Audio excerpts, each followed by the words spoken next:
अस्सलाम वालेकुम, मैं हूं रिजवान अशरफ। अरब ममालिक की जो सूरत हाल है, ख़ास तौर पर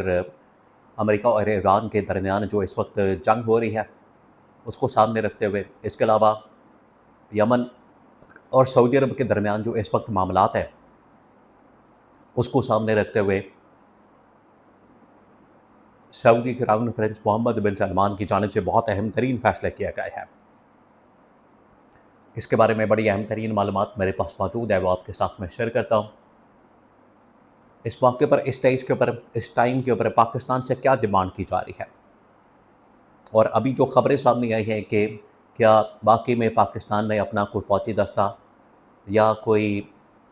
लड़ाका तैयारों का कोई स्क्वाडन या दस्ता सऊदी अरब के अंदर रवाना किया, ताकि जो यमन से हमले हो रहे हैं उनको रोका जा सके, उनका मुकाबला किया जा सके। इसके बारे में बड़ी अहम तरीन मालूमात। जनरल राहील शरीफ भी पाकिस्तान के अंदर आए और पाकिस्तान के अंदर आके उन्होंने बड़ी अहम तरीन मुलाकातें की हैं,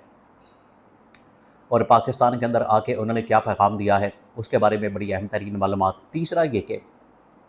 सऊदी अरब के बाद अब कुवैत ने भी पाकिस्तान के साथ एक डिफेंस एग्रीमेंट सेम उसी तरह का, सेम उसी पैटर्न के ऊपर, सेम उसी तर्ज का, जैसे पाकिस्तान और सऊदी अरब के दरमियान एक डिफेंस एग्रीमेंट, एक दिफाई मुआहदा मौजूद है, बिल्कुल उसी तरह का एक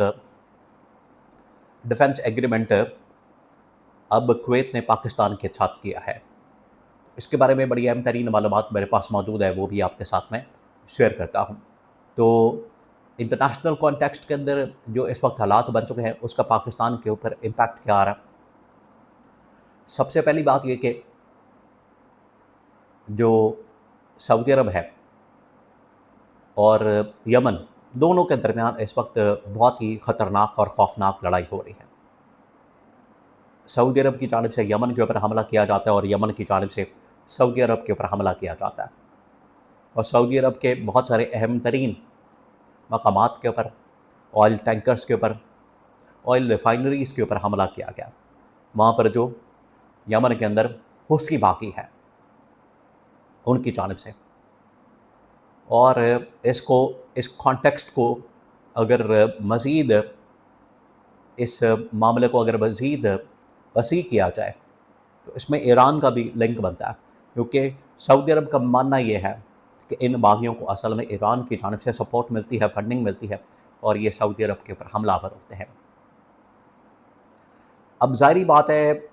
जब पाकिस्तान और सऊदी अरब के दरमियान एक मुआहदा है, तो सऊदी अरब की जानिब से अब डिमांड की जाती है कि, और ये मुआहदा आपको पता है इसका जो मेन पर्पस है वो क्या, वो ये है कि अगर सऊदी अरब के ऊपर हमला होगा तो पाकिस्तान के ऊपर हमला तस्वर किया जाएगा, और अगर पाकिस्तान के ऊपर हमला होगा तो सऊदी अरब के ऊपर हमला तस्वर किया जाएगा, और दोनों मिलकर दुश्मन कुव्वत के ख़िलाफ़ या हमला करने वाली कुव्वत के ख़िलाफ़ मुकाबला करेंगे, डट कर उनका सामना करेंगे, उसको काउंटर करेंगे। ये है इसका मेन पर्पस और मकसद। तो अब सऊदी अरब की जानिब से डिमांड की जा रही है, सऊदी अरब ये पाकिस्तान से डिमांड कर रहा है कि आप यहाँ पर आए और मुकाबला करें, हमारे साथ मिलकर, हमारे साथ खड़े हों, और ये जो हौसी बागी है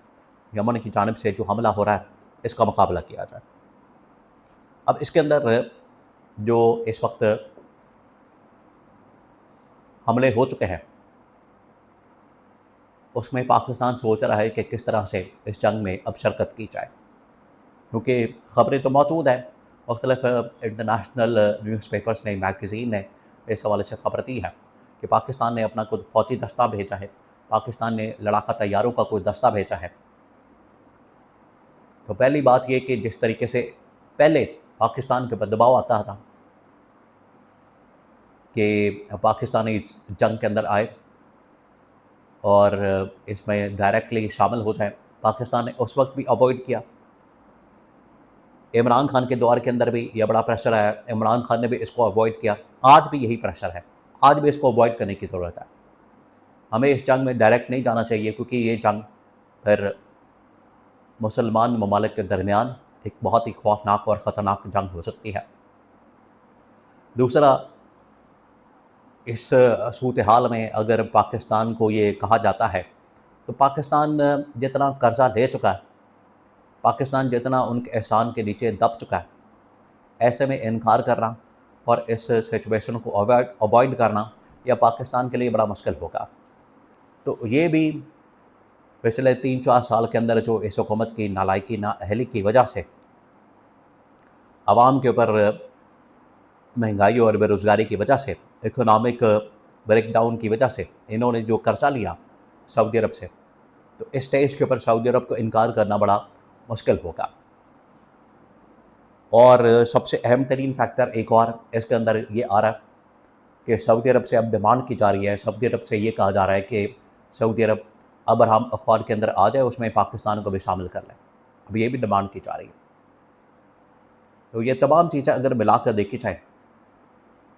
तो इसमें जो पाकिस्तान का रोल है, पाकिस्तान का जो किरदार है, बड़ा अहम तरीन हो गया, बड़ा इम्पॉर्टेंट हो गया। इसी मकसद के लिए जनरल राहील शरीफ को भी पाकिस्तान के अंदर भेजा गया ताकि यहाँ पर इनको कायल किया जाए, कन्विंस किया जाए। अब एक और जो इसी हवाले से डेवलपमेंट हुई है वो ये कि कुवैत ने भी अब पाकिस्तान के साथ सेम उसी तर्ज का जो पाकिस्तान और सऊदी अरब के दरमियान इस वक्त माहिदा है, उसकी तर्ज का माहिदा इस वक्त कुवैत ने पाकिस्तान के साथ करने का फ़ैसला किया। तो पाकिस्तान और कुवैत के दरमियान, पाकिस्तान और सऊदी अरब के दरमियान एक डिफेंस एग्रीमेंट डील हो सकती है। अब यहाँ पर मामला ये है, बजाय इसके कि फ़र्दन एक एक मुल्क आपस में मुआहदे करें, अगर इमरान खान के उस विजन के मुताबिक, सोच के मुताबिक और अप्रोच के मुताबिक पूरा आलम इस्लाम अगर एक हो जाए, एक प्लेटफॉर्म के ऊपर आ जाए और फिर ये मुकाबला करे उन आलमी साजिशों का, ताकतों का जो कि इनको आपस में लड़वाना चाहती है, आपस में इनकी लड़ाई करवाना चाहती है, उनका फिर मुकाबला किया जाए। यह है बेहतरीन ऑप्शन। और मोहम्मद बिन सलमान की जानिब से भी उस वक्त वो हेड था जब इमरान खान ने ये विज़न और अप्रोच और सोच सामने रखी। आज भी अगर किसी तरीके से इमरान खान की रिहाई होती है तो मोहम्मद बिन सलमान ज़रूर इस आइडिया को, इस विज़न को, इस अप्रोच को सपोर्ट करेंगे कि इमरान खान ने जो आइडिया दिया तमाम आलम इस्लाम को एक करने का,